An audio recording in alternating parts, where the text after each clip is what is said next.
Hello, and welcome back to the My Sugar Free Journey podcast. Today, we are here with Michael Gorman, or Gormy, as he is known online and everywhere. So I've invited Gormy on because his story has some parallels to mine. Of course, I lost 200 pounds. Gormy here has lost way more than that. So we'll get into how much he's lost. And he looks good, and it's an amazing story, and it's an inspirational story, and I want to make sure that as many people as possible hear it. So, Gormy, welcome to the podcast. Thanks, man. I really appreciate you having me on today. Hey, no problem. I was excited to get the interview, so I'm glad we get to talk. Thank you. I'm really interested in what you have to say. I follow you on Instagram and Twitter, but for whatever reason, I don't see the people I want to see on Instagram anymore. I probably need to go through and get rid of everyone that I don't like. It took a while, but I finally got rid of all the butt models on Instagram because that was going to be all that my feed was full of. Why am I looking at this girl's rear end? Goodness. I got rid of those. But Twitter is for whatever reason I see you more on Twitter. But I'm glad to have you on here because I think your story is really, really impressive, really amazing. Let's take the 300,000 foot view first. How big were you? How big are you now? Yep, sure. My heaviest ever, I was 540 pounds. When I started a ketogenic low carb diet, I was actually around 470, 480, and I'm now around 205 pounds. That's amazing, and I know what it takes to lose that much weight. So I applaud you. And I applaud the effort that you've put into this. What led to you being 540 pounds? Sure. It's funny because that's a question I've been thinking about a lot, over the past couple months, now that I've more moved into like the maintenance phase of this journey, like thinking about kind of what brought everything about has been a big part of that. And I think for me, like it started with poor eating habits, from my family, and eventually developed for whatever reasons, into like a severe food obsession and addiction. And it's funny because I think the word food addiction is used a lot, and I, 100% believe in that. And I think for me, like, it's like, it went a step further into obsession. Like it consumed my life in so many ways, like literally and figuratively. Like, I made choices based on, access to food and getting me food and getting more food. And, I often say the bigger you get, the smaller your world gets. And I was okay with it as long as I had that food available. Like as long as I could, I feel like people talk about indulgence and cravings and things along those lines. And I feel like my life was one big indulged craving in a lot of ways. Like I went up and down. Like I grew up a big kid and got very large in high school and lost a lot of weight in high school and got very large after college. And, it was soon after college that I crossed the 450 pound mark and stayed there for many, many years. I'm just turned 47 last week. So, I've been, big for a long time, and I was over 500 pounds for many years. I worked on a college setting. I worked in the residence halls, and I lived in the building I worked in. And I was able to have that very, very isolated kind of easy access life that allowed me just to continue feeding my addictions and not having to really face the reality of it all. I was very good at telling stories and giving reasons for why I couldn't go to places when the reality was I knew I couldn't fit or couldn't walk or just wasn't sure, like when you're, very well, like when you're that big, like those are all things you have to think about. And, yep. For a long time, I was okay with that being my life. Are you, or were you married? Have kids? I am not. I often describe myself as the eternal keto monk, with And the funny thing is, like, to not to kind of tangent off on that for too much, but I honestly think like my weight issues affected, my relationship development and just my development as a person. I was severely overweight. I was very, very large during that time when most people go through that kind of blossoming and awakening. And for me, my attention was in other places. And I think it was my hormonal development was probably messed up in a lot of ways. So there's a lot of kind of backtracking and working on myself that I've been doing the past couple of years, just even in terms of learning about who I am as a person. So if I'm going to give that to someone else, I can know what that means. Like it's a long road. It's interesting that you say that, because that's one of the things that I've said, is that fat me and thinner me we're two different people. Like I was pretty, I had a pretty good handle on who fat me was, because I lived with him for 40 plus years. Mm-hmm. Thin me's something. He's a different guy. I mean, he's a little more, he's a little more brash. Like I find myself getting, being quicker to, I don't want to call it anger, but I'm much quicker to speak my mind. I'm much quicker to be aggressive, and I find myself, so a lot of times something will happen and I'll handle it in a way that I would not have handled it at 400 pounds. And I'll have to sit back and go, wait, what was happening there? I came home one day and I told my wife, I said, I think I need to calm down or something. She said, why? She goes, well, my boss told me something that it was a rule change at work, and the rule change was going to slow me down and offer me no benefit. And I said, I just went off on him. I was yelling, and he was, thankfully he was, he handled me the way that I probably needed to be handled. And, but when I got home, I was like, I can't believe, I can't believe that I said that. I think maybe it's testosterone is going up. Maybe it's just being comfortable in my own skin for one. I don't know what it was, but there are changes. There are definitely changes. Well, it's funny you talk about that, because I it's one of those things, like for years, even when people would talk to me about my weight and my size, and they would say, are you an emotional eater? Like I always said I wasn't. Like that was never the banner I walked under. I'm like, no, I just like to eat. I don't eat because of my emotions. And what I really realized, like being very conscious, is because I lost a ton of weight. Like I went from 540 to 210 pounds in 2012, 2013. I lost, like, it's funny because you talk to two different people. Like I lost all of that weight, but I regained all of that weight within 6 months. Like I was May of 2013, I was 210. October of 2013, I was 480 pounds. Like, because I did no work on it at all looking at who I was as a person. Right. So I focused exclusively on the scale and on the numbers and focusing on that. And so I got to 210 pounds and I had no idea who I was. Like I was completely lost. And the only thing that I knew in terms of comforting and adapting and responding to the world was food. So I went right back into it and I allowed it to take me over again. And this time around, like my goal was to really be conscious of like who I am and my mindset and all of those pieces. And one of the things I've really realized now is I was an emotional eater. It's just that I ate constantly. So I numbed my emotions constantly. So now, happy, sad, good, bad, everything, I'm feeling that, like you said, ratchet it up. It's almost like if I can watch something on the internet, I can watch something on YouTube and start to feel myself welling up with tears, or I can have someone give me news that I don't want to hear. And I get angry, and I get really angry, and I get irrationally angry. And it's one of those things that like now I work on being conscious of it, because I have felt those emotions grow so strong. And I think it's because my coping mechanisms. Oh, you there? Gormy, I apologize about that. That's okay. The whole thing crashed. Yeah. So I'm sorry, you were saying, back up just a little bit. Oh yeah, sure.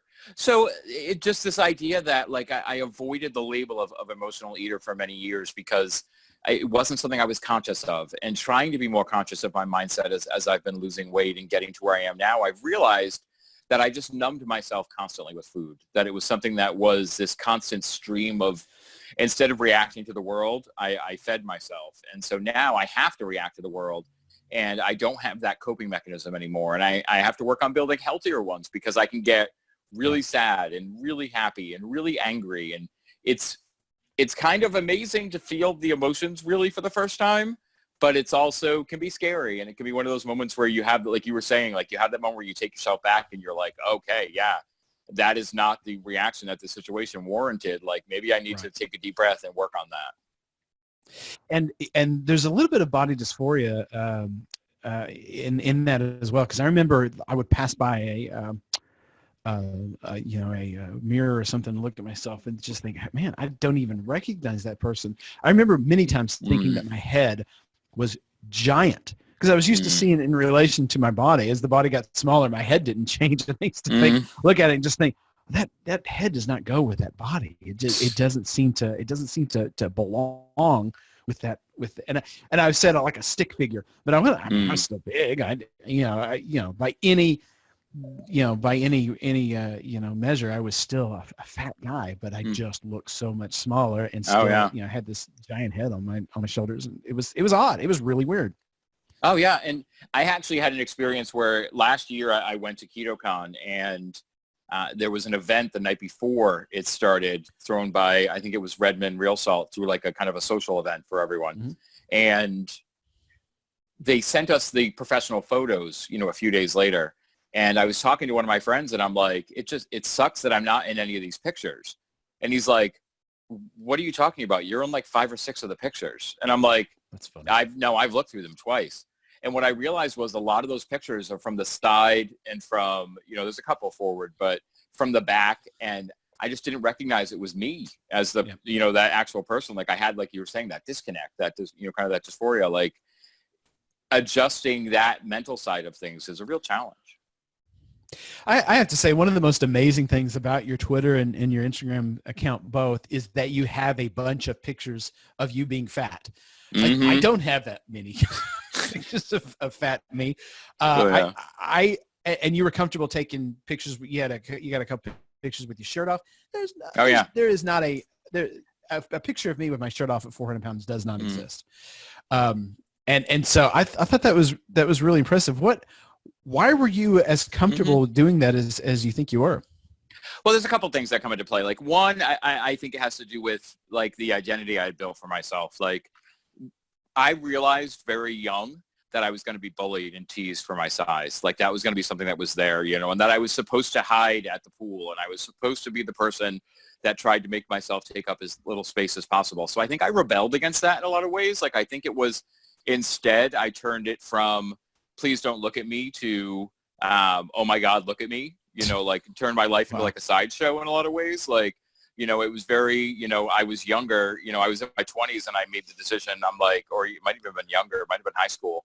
I was like, I'll never wear a t-shirt in a pool. I'm not going to hide myself at the beach. I think it started kind of there. And then you have like you add in social media and the mix of social media. And I was very much I'm a happy fat guy, and I think I proclaimed it as loudly and long as possible so that I would start to believe it. So my Instagram account, if you scroll back, like it's, the name was different. Obviously, you can't see the different name now, but I had a very different Instagram account 3 years ago. Like before I started this journey, like it was very much like, I like to call it a sideshow. Like it was in your face. This is who I am. This is what you need to deal with.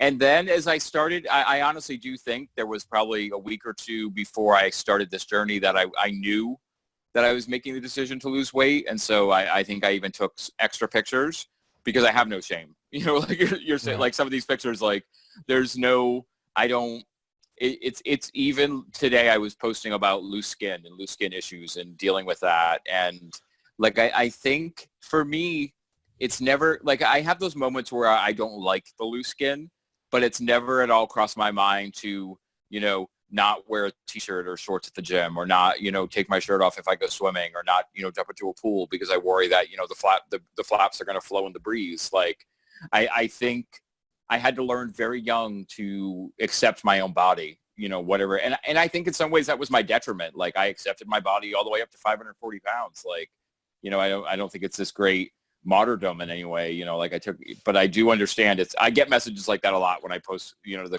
wild before pictures. People are like, I don't have one picture of myself at my heaviest. You seem to have 100. And I'm like, I probably have like closer to 200 or 300, but that's what my Instagram account was. That's, the image I wanted to put out there. The loose skin is a problem for me too. Like there are some exercises, especially jumping rope. I hate jumping rope because it just I start making this clapping noise. The skin goes up and down, and I'm like, I think I'll just stick with lifting weights and everything. I definitely want to talk about how you're dealing with loose skin, but first I wanted to go back and you mentioned that you were heavy, you lost a lot of weight, and then you regained the weight, and then you lost a lot of weight. Let's go back to like that first time where you're losing weight. How did you do it? Okay. So that, like, I had tried a lot of diets before. I was big on Deal a Meal in the 80s and, Oh yeah, things like that, like Weight Richard Watchers. Simmons. Yeah. Richard Simmons Deal a Meal. I wanted to have 2 wallets so I had enough cards to keep me hungry, but only older people are going to get that reference. I did Weight Watchers many times, and I had done several kind of the early versions of lower carb diets, and the Carb Addicts diet or the Carb Addicts lifespan plan was a big one for me, mostly because they allowed a treat meal at night. And then I started to kind of look into, I knew I needed to lose weight. I knew I was unemployed. It was after the economy had crashed and I had moved to California and moved back to Rhode Island because things just were awful.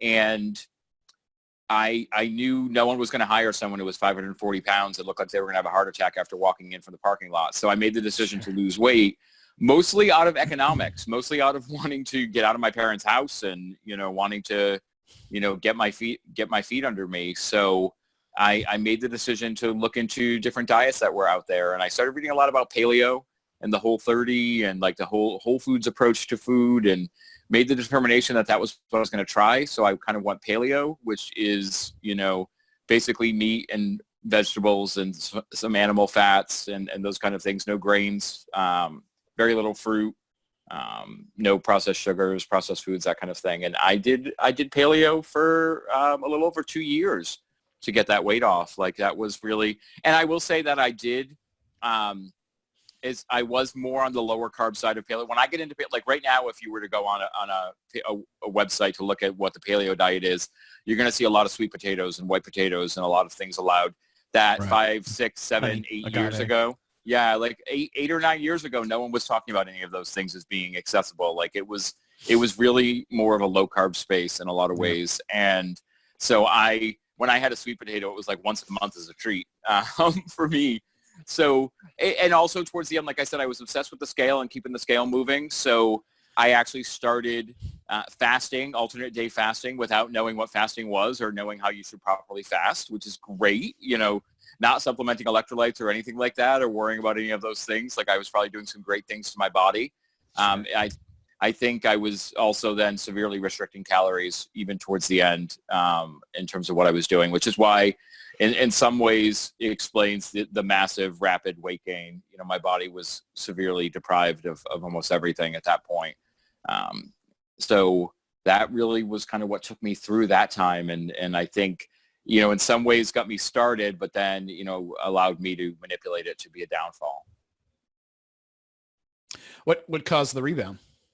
I want to say I want to say there was this massive awful life event, or something along those lines. And really my goal that year had to be to get to 210 pounds by my 40th birthday, which was late April.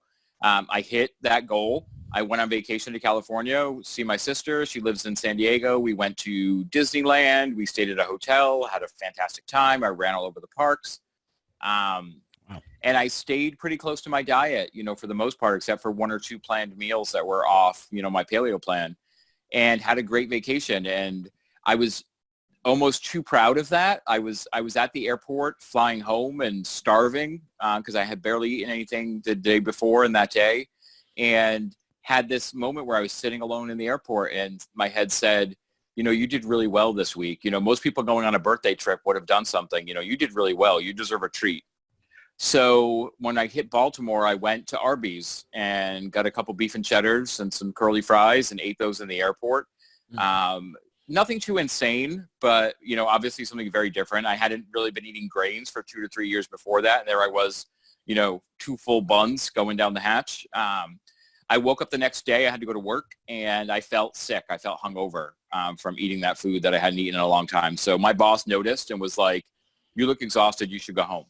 So I hadn't gone grocery shopping or anything yet. So I was headed back to my apartment. I stopped at Whole Foods with the intention of buying chicken and broccoli because that's what you eat when you're dieting, chicken and broccoli. And I was, I knew that was what I needed to get. And I made the decision while I was there that I was going to have a cheat meal. So I bought some bacon caramel brownies that they only did once a month at the bakery at Whole Foods and a pint of ice cream. And by the time I had checked out in the aisle, I had decided it was going to be a cheat night. And I got McDonald's on the way home. By the time the night ended, I had also ordered a pizza and decided I was taking the weekend off. The weekend soon became, let's take a week off. You've earned a week off your diet. What really could happen to you during that week? And I'll tell you what really can happen to you. That first 3 days of overindulging, I put on over 30 pounds. Obviously, that's mostly water weight. But, I fell very hardcore back into binging. And now during all of this time, the inner dialogue going on is, you deserve this, you deserve this. And then it eventually switched to, you feel happy again. You haven't been happy for a long time. Now you feel happy again. Maybe this is how you're supposed to be. Maybe this is what life is supposed to be like. And I kind of convinced myself that maybe I would get back to 300 pounds, but I could live there. It's not 500 pounds. It wouldn't be that bad. But I was so lost at that point. I blew past that so quickly, and it eventually felt like a roller coaster out of control. Yeah, my goal was to live at 220 pounds. My goal was to live at 200 pounds, but then when that became untenable, I was going to live at 220 pounds, and so of course I settled it right about 240.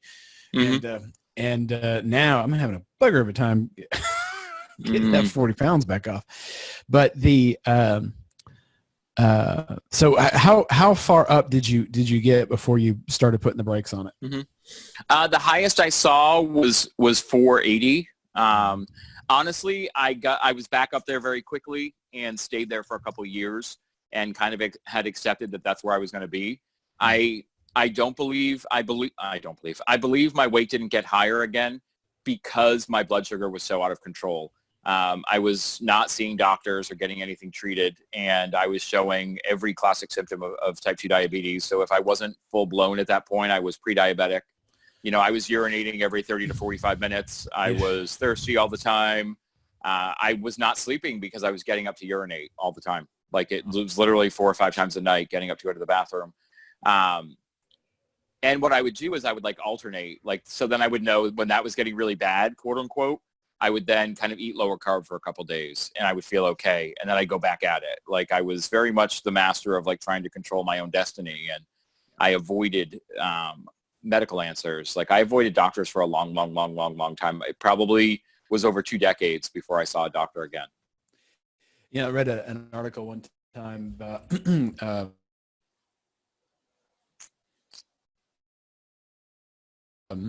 drug and they'll clean themselves up. And what kills them is when they go back, they have a relapse, they go back to heroin. They don't go back to a little bit of heroin. They go back to the dose that they were taking before they quit. But now they no longer have the tolerance, and that's how they AOD, and that's how they die. And so I've heard your story. I've seen your story. And I think it's that same idea, that nobody that was morbidly obese and then relapses goes back a little bit. It's usually this falling into a pit and, undoing years and years of work. And I think it's that same idea that you remember when you used to, I remember wanting to eat something from McDonald's, I think, and the line was real long, so I went to the Taco Bell next door and ordered Taco Bell so that I had something to eat while I was waiting in line for McDonald's. And I remember doing stuff like that, and it was just totally normal. And so now I'm terrified of going back to that. Going back to that place because I don't want to undo all the work that I've done so far. I want everything to go down and up.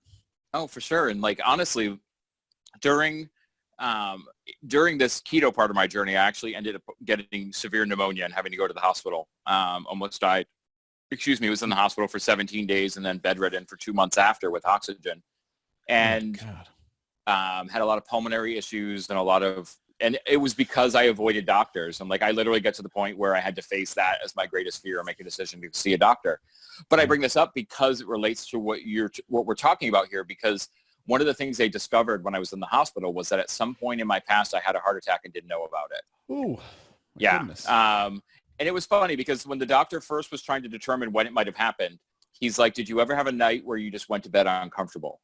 And I'm like, dude, I was 500 pounds. I went to bed uncomfortable every night. I don't know what you're going to specify this. He's like, well, your heart racing. I'm like, again, specify.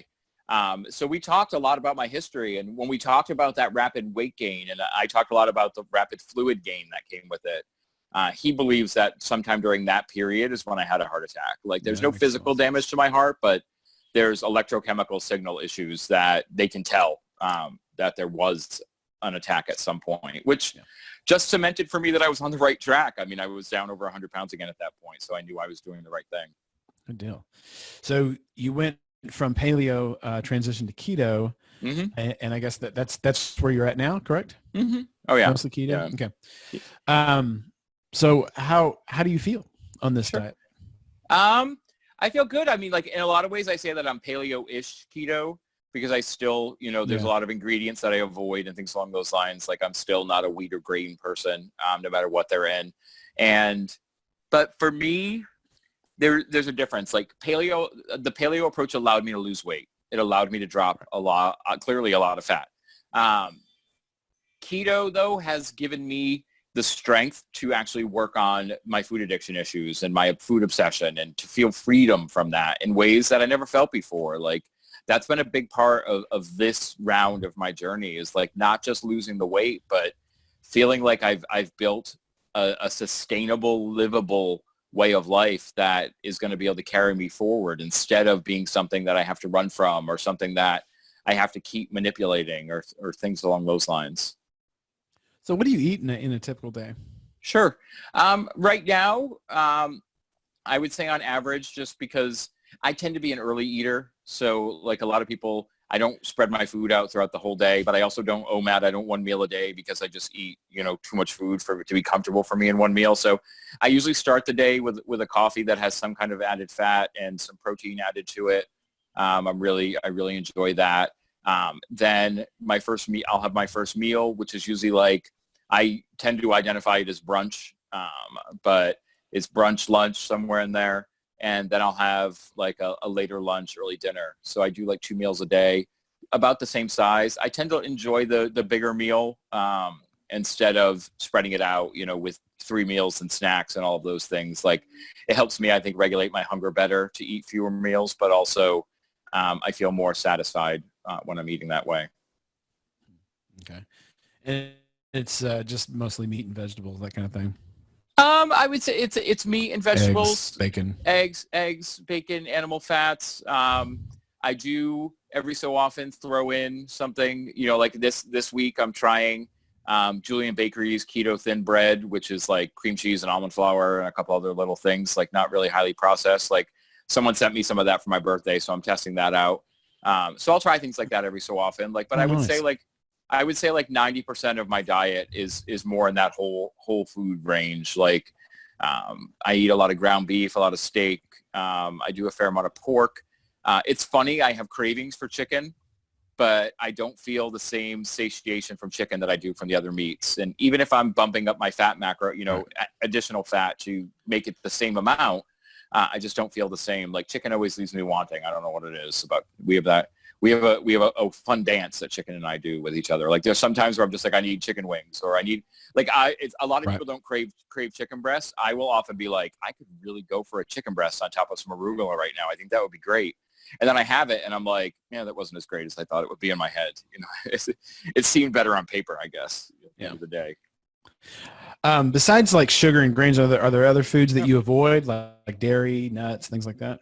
Well, I try not to go too crazy with the dairy because I know cheese is something that's hard for me to control personally. I am currently, I do track my macros, for the most part, but I find that like cheese is something that I can overdo. I've honestly never been a big nuts fan, but nut butter. Oh, nut butter. Like many people in this keto space or the low carb space, nut butter and I have an adversarial relationship on a lot of levels. I love it and I hate it, and I love it and I hate it. Like I think some of my lowest moments on this part of my journey have involved nut butters. But then some of my more powerful moments have been, I took a long time off nut butters. When I started out keto, like more of an untracked, lazy keto approach, just counting net carbs and not really tracking fat and protein. And I hit a point where I was not just losing weight, but I was gaining weight because I was overeating. and having trouble controlling some foods. And there's a certain company, I won't name names, but they make nut butters that taste just like desserts. And I ordered a 4-pack of one of them on Amazon, and within 2 days devoured the entire 4 jars of nut butter. Like, and I knew, I was like, wait a minute, this is a problem. You know, you can't just be like, oh, well, this is keto food. So I knew for me, I needed to do something else. So that was when I kind of got more into working on macro tracking and learning more about that and working with a coach and all of that. But I took time off nut butters. I'd like to say we take a break, probably, 6 or 7 months with none. And I've worked on reintroducing them, and I've been doing a pretty good job of now being able to portion control and realizing that little bit you lick off the spoon can almost be as much as the portion you scooped into the little bowl. Like it's interesting. You said you're working with a coach. Why did you make that decision, and how is that working? Sure. Well, we're not working together anymore. It was fall of 2018. I had gotten down to around 280 pounds on my own and started to see the scale go back up. I had been stalled for like a month and a half. And then I started to see the scale go back up, and I got up to 293. And during that time, I just knew I needed to get things tighter in terms of what I was eating, and probably looking to do it actually, doing the one thing I had avoided on keto, which is tracking my macros and calories. And I tried to do that alone, like even just to figure out setting it up alone. And there's so many different ways and calculators and questions and all of that I knew I needed help. I needed someone to support me. And then I was also thinking about the long game. I was thinking about not just what do I need to do to get to my goal weight, but what do I do when I'm there? How do I handle that? How do I handle that transition? I need someone to help me with maintenance, all of those questions. So I connected with someone who actually was a friend on Instagram before he even got into coaching.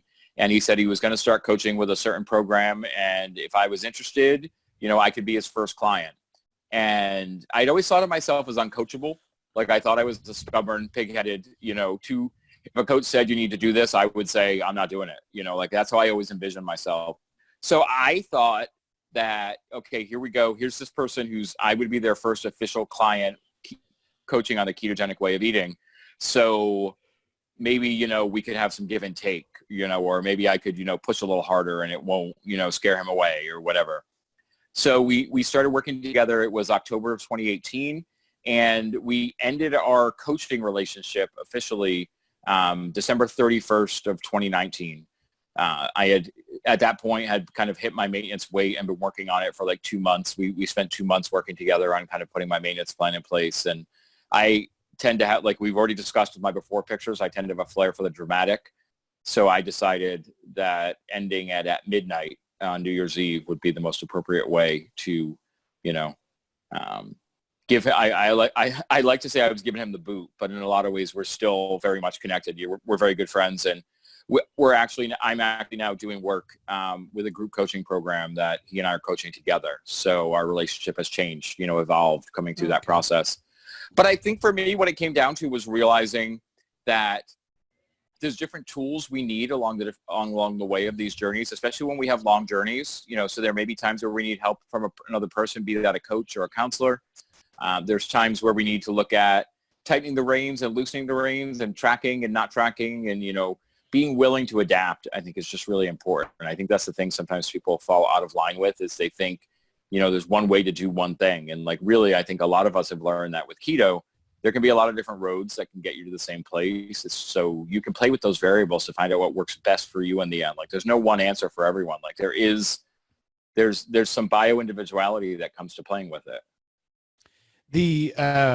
We talked about your loose skin earlier, and so I Mm-hmm. wanted to circle back to that. Sure. Have you seen any improvement on that? Are you doing anything to try to get that tightened up, or is surgery, Sure. you think, probably the only option? Well, I think, like, to be 100% honest, I don't think my skin, why do I keep saying that? I keep saying to you honestly, like I'm lying. But no, like my skin is probably not as bad as some other people's that I've seen that have lost as much weight as I have. I think that it's a combination of things. I think it has to do with, my primarily whole foods diet. I think I've mixed a fair amount of intermittent fasting and extended fasting in there. I know people say there's some theories that can help. I've been a regular consumer of collagen. Does that help? I don't know. Like, I don't think there's one answer that really can help. I do have a significant amount of it, though. I just think pictures don't always show it.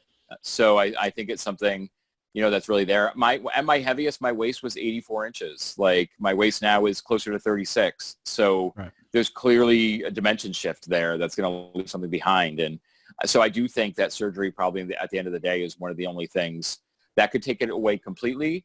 I'm also very much a chicken and don't have the funding for the surgery, as most insurance won't cover it completely. So it's not something I worry about right now. It's something I'm more tasked myself with being okay with and seeing as, a badge of the journey that I've made, and having to see it as something that tells my story before I get to tell my story myself. Like if people see it or get to, I've had my shirt come up at the gym and had people, see my stomach and immediately be like, oh my God, how much weight have you lost? Like, I think there's something unique. I think there aren't that many of us that, live with that. And I also know, from the research I've done and doctors I've talked to, that, as you heal and as you kind of find your maintenance place, your skin will change again, like not necessarily retract completely, but kind of find the place it's going to get to. So for me, I feel like that's really about waiting a couple of years to see where I'm at and then determining if there's something I want to do about it or even could do about it at that point. What you mentioned the gym. What are you doing for exercise? Weightlifting, cardio? What's going on there? I'm primarily, obviously right now where circumstances are a little bit different, but when gyms are open, I'm primarily doing weightlifting. I've got a routine that's 5 days a week. I tend to go very early, 4:30 in the morning or so, because I want to get it done before work. And I'm a morning workout guy. If I don't work out in the morning, by the time 5 o'clock rolls around, I'm like, oh, that's not going to happen. There's no way on earth I'm going to have the energy to do that. So I like being able to go when it's not crowded. But I do weightlifting, and I sprinkle some cardio in. I mostly do incline treadmill. My knees are awful from years of being overweight. Like even right now, I'm doing a lot of outside walking during this time. And the other day, for some reason, I got it in my head, wouldn't it be fun to run between a couple telephone poles, just to see if you could do it? You get that idea that maybe something is possible. And I did, I think, 2 or 3 intervals of just running from telephone pole to telephone pole while I was walking. And my knees hurt for 2 days. My hip hurt for 2 days. Like there's just some damage that's there that, will it eventually heal? Possibly, or will it never heal? Also possibly. Right. Yeah, I'm with you. My right knee, if I do, there's some exercises that I do not do because my right knee hurts. I'll wear a brace, and when I wear a brace, the pain.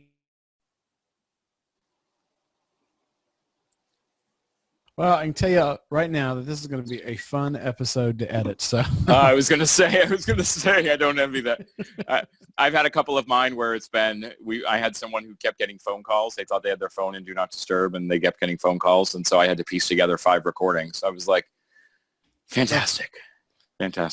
Yeah, no, so sorry guys if you're listening, but I only have 2 questions left. Number 1, what does the future hold for you? What are you going to do personally for weight loss? What are you going to do, for your public persona? What does the future hold for you? Sure. Well, I've personally put out there that this year is about working on maintenance for me. Like I've been amazing at gaining weight and amazing at losing weight, but I've never mastered the art of staying the same and of living life. So I'm working on that. Like that's something that I'm really digging into and trying different things and trying to see what works and what doesn't work, and have had some really great successes and some really epic failures. So like I'm going to keep working on that personally.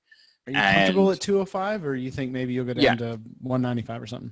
No, I feel like that's the lowest. Like I'm more in the 205, 210 range is where I'm most comfortable. I think with the skin on my body, I probably am more already, in the 180, 190 range to begin with. So just from different tests and things along those lines. So I'm comfortable with my weight there. I think it's what is good for me. And does that mean that somewhere down the line I might be like, hey, I want to see what it's like to do this or do that. But I had originally had the goal of getting to 199 just to be able to see the 100s and realize that I was having to kill myself mentally to get there. Like it was becoming more work and more pain than it was worth. I realized that my body could do everything that it wants to do at 205 pounds, and I'm okay with that. I love that. As far as persona-wise or professionally, like I want to keep helping people. I love the outreach that I'm able to do. Like we've discussed, I have a podcast that I do called the Fat Guy Forum that I really enjoy, bringing men's stories forward of men that have dealt with weight issues. I think it's a fantastic, niche that isn't really filled in a lot of ways. So I enjoy what I'm doing there. And I mentioned that I'm working with the group coaching. That'll continue, but I'll also be moving into the one-on-one coaching sphere, where I'll be able to work one-on-one with people. And obviously I feel like my target audience, the people that I want to work with are the people that have those journeys ahead of them where they're not really sure if they can see the end yet because they're worried about the major weight loss they need to go through, and working with someone that has been down that road and, kind of offering them not just my experience and the knowledge that I have, but also the ear of someone that knows what it's like to not see the finish line, but still want to be racing towards it. Good. I think that's great. So can you tell my listeners where they can find that forum, where they can find the podcast? Sure. Find you on Instagram, Twitter, all that good stuff. Sure. Well, if you're looking for the podcast, like I said, it's called the Fat Guy Forum. It's available on iTunes, Spotify, Podbean, every podcast app that is out there, you can find it on there. It's the Fat Guy Forum. When you find it, you'll recognize immediately it's a logo of me flexing as a fat guy. So there's some good stuff there. You can also find me on Instagram is where I'm primarily at. I've been dipping my toe. I've only been on Twitter for a couple months, but Instagram, I've been on Instagram for years. I'm Gormy_goes_keto on Instagram. And then you can find me on Twitter, take the underscores out, and it's at Gormy Goes Keto on Twitter. So you can connect with me there as well. Perfect, guys. We're going to put links to all that in the show notes. So you can find all that at mysugarfreejourney.com/podcast. So Gormy, thank you so much for coming on the show. Thanks for having me, man. I really appreciate it. I had a good time talking today, and I don't envy you having to do a little editing with technical issues. But as a fellow podcast host, let me just say I feel your pain and understand that it's something I think we're all dealing with right now. So I think you'll be strong. There's about 1 million times more people using Zoom today than there was a month ago, and I don't think it's up to the task quite. But I appreciate you coming on. Definitely, man. Definitely, it was great to talk. Thanks, and we'll be right back with some more information.